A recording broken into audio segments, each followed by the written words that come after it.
Good morning. Hello world channel health ഡിവിഷനിലേക്ക് നിങ്ങൾക്ക് ഏവർക്കും സ്വാഗതം.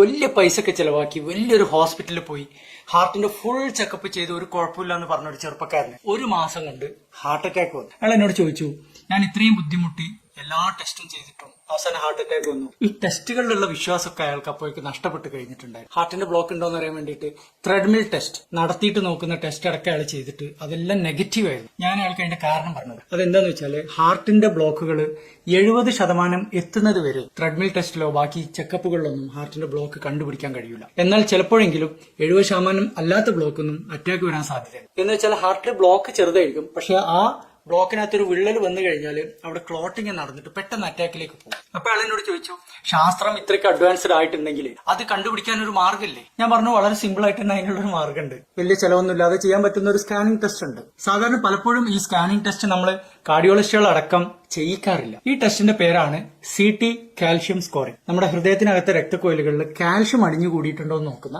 സിമ്പിൾ ആയിട്ടുള്ള ഒരു സ്കാനിങ് ടെസ്റ്റ് ആണ്. ആ കാൽഷ്യത്തിന്റെ അളവ് നോക്കിയാൽ നമുക്ക് ഈ വ്യക്തിക്ക് ഹാർട്ടിന് റിസ്ക് ഉണ്ടോ ഇല്ല എന്നുള്ളത് കൂടുതൽ വ്യക്തമായിട്ട് മനസ്സിലാവും. ചുരുക്കി പറഞ്ഞാൽ സാധാരണ നമ്മൾ ചെയ്യുന്ന ഹാർട്ടിന്റെ ടെസ്റ്റുകളെക്കാളും ഒരു പടി മുന്നിലാണ് CT കാൽഷ്യം സ്കോറിംഗ്. വിദേശ രാജ്യങ്ങളിലൊക്കെ സാധാരണയായിട്ട് ഇപ്പൊ ഈ ടെസ്റ്റ് ഉപയോഗിക്കാൻ തുടങ്ങിയിട്ടുണ്ട്.